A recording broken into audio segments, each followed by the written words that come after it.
Ultimate Spider-Man issue number 5 from Marvel Comics. So this series continues to be awesome. I freaking love this series. I kind of wish that this was the Spider-Man that we would get in the 616, but sadly we don't.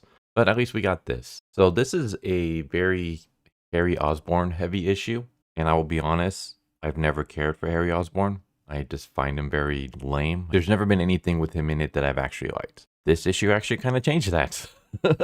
So this is kind of Harry's origin story, at least the origin of how he became the Green Goblin. So we start off months ago where we see Harry's dad, Mr. Osborn, in a building waiting for his son. There's like some kind of gathering, get together, and his son is running late. So Harry calls, reaches his mom. His mom hands a phone to his dad and basically mentions that he's a couple blocks away and he's going to be a little bit late, but he's on his way. And of course, his dad's just completely upset. Basically says, "Do you know what name you bear?" And he's like, "Yeah, Osborn." He's like, "Yeah, that name means something. It's a great name. Harry, do you know what my favorite memory of you is?"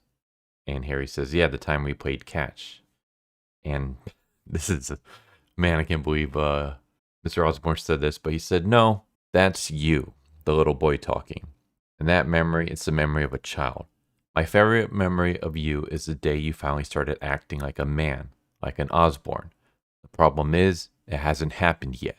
I was like, "Damned, that's rough." And as soon as he basically says that, the building explodes.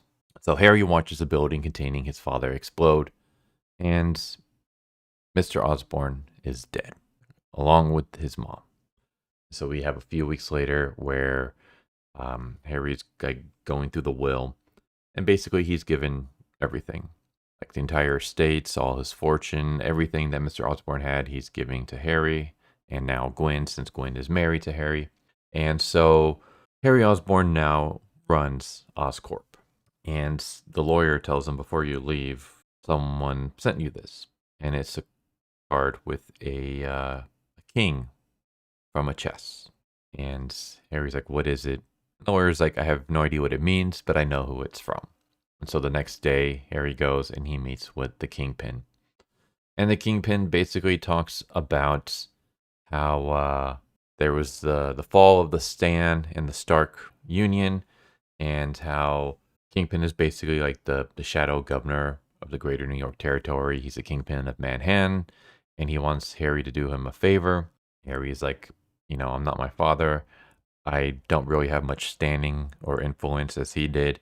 I have no idea how I'm going to be able to help you." And William Fisk is like, "Don't worry, like we have just what we need to help you, and in return you help us." And so what happens is that apparently the building explosion was caused by Tony Stark, or at least that's what the claim is. So because of that, Oscorp is able to take in the Stark industry. Harry not only runs Oscorp, but now he controls Stark Industries and everything that Tony Stark had. And so a couple weeks later, they break into a vault that Tony Stark used to own, but now Harry legally owns it. And inside, they find the Iron Man suits. And so Harry, Gwen, and Dr. Octavia, Dr. Octopus, basically start going through the computer system, the suits, and they start messing around with it. And months later, Dr. Octavia is able to create the Green Goblin suit using one of the Iron Man suits. Not only does he create the suit, but he also creates like this reactor bomb, as well as the wing glider.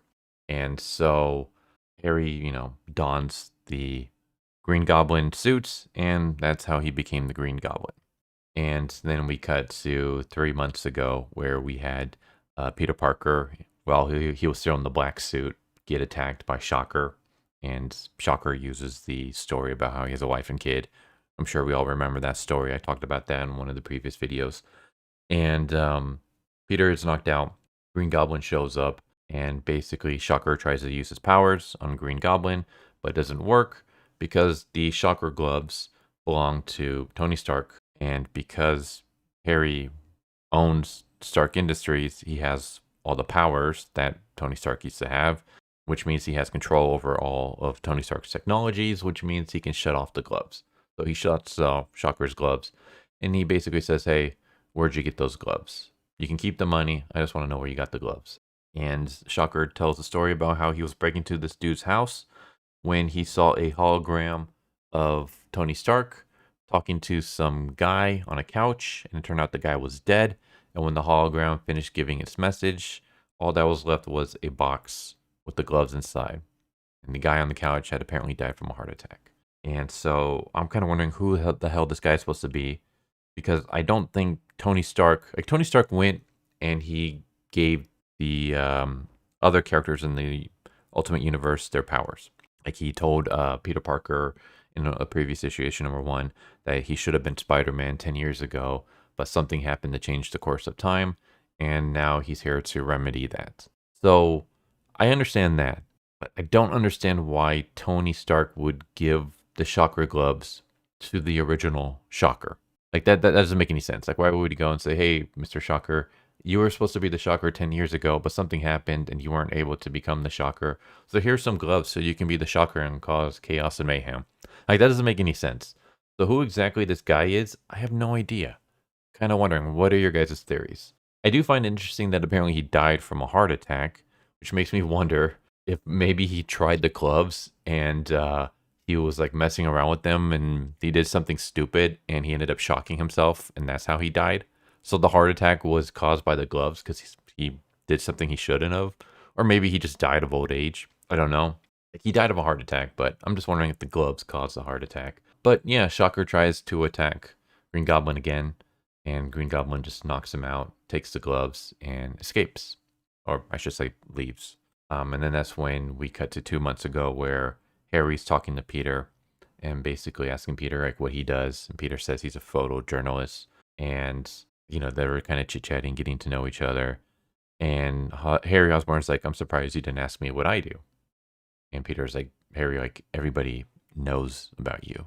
Like you're on all the papers and TV shows and stuff. Like everyone knows who you are and what you do." And Harry's like, "No, that's not exactly what I meant. Like everyone knows how I portray myself to the media, but they don't know what I do behind the scenes, what my real job is." And then he basically explains kind of what we saw already about how after the Stark was involved in the death of his parents, Harry inherited his father's company and also basically was given the Stark's company as well. And then he says that after reading through all the Stark family secrets, I found out that the people who gave me this company might just be the most evil people in the history of the world. And that it was very possible that they, not Stark, are the people who are actually behind my parents' death. And he's basically talking about like William Fisk and whoever William Fisk is working with, if he's working with anybody. But basically, he wants to ask Peter if they want to do like a partnership where like he's like, "Do you think you're a hero? Like Peter, was Tony the one who picked you?" And Peter's like, "Yeah. You know, he sent me a message. He gave me my powers, told me I was supposed to have them 10 years ago, but something happened to change the timeline, and said I was always supposed to be a hero, and so that's what I'm going to try to do." And yeah, they basically form a partnership here, which cool. Like I've seen Peter and Harry like reluctantly work together and stuff before, but I've never really seen them like both on the side of good. It's usually always been like a reluctant team up. So I'm kind of happy to see this. I find this Harry like very interesting. I like this backstory. I'm hoping it doesn't go cliche and he falls down the path of evil and actually becomes a villain. Because it would be nice to have a Peter Parker. Like, not only does he have a wife and kids that he loves, but like he develops a genuine friendship with someone who works alongside him. Like, that would be kind of cool. But I have a feeling that something's going to happen. I think either Gwen is going to die because every version of Gwen tends to die in some way. So I have a feeling Gwen is going to die, and that's going to send Harry over the edge, and he's going to basically cross the path of no return. Or Harry's going to die, and Gwen's going to become the Green Goblin. Though I don't necessarily believe that's going to happen. It feels like they're really fleshing out Harry more than Gwen, and Harry's the one that seems to like have the whole story of, hey, these villains killed my parents. Now I'm going to try to get them and get revenge. Whereas with Gwen, it'll just be like, what? these guys killed my husband, so now I'm gonna get revenge. I don't know. It feels like they're setting up Harry to be the Green Goblin that we all know. So I'm hoping that he stays good, but I guess we'll see. Yeah, there's a little bit more where we see Harry confronting another villain, but I'm not going to spoil that because I do think you should check this out for yourself. This was awesome. Like I'm loving this series so much. As someone who I mentioned this before, like I gave up on Spider-Man after one more day. Like after that, I was like, I'm done. I can't deal with this anymore. And then you had Dan Slott's run, which was just freaking terrible, where like he got his own body got taken over by Doc Ock. It was bad. And then you have like recent Peter just getting cucked left and right. So it's just, yeah, basically Spider-Man was my favorite Marvel character, but after one more day, it's very hard to like pick up anything and read anything with him. So I've just not even followed anything with Spider-Man anymore. But this series, like this is Spider-Man. Like I love this. I love the way they portray Peter. I love the way that they're portraying Harry here. Like they make him very interesting, and like I'm actually rooting for this guy. And this is someone who like I've never cared for Harry, whether it's the comics, the video games, the movies, the cartoon series. I've just never given a crap for Harry. This is the first time like I ever have, and I'm like rooting for him.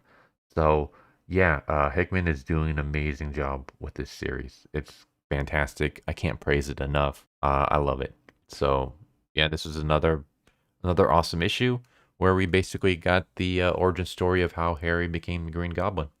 So I hope you enjoyed, and I hope to see you next time. Take care. Later. Thank you for watching my video. I hope you enjoyed it. If you didn't, I still want to thank you for watching it this far, and I hope the next one is more to your liking. With that said, thank you once again, and I hope you guys and gals have a good one. Later.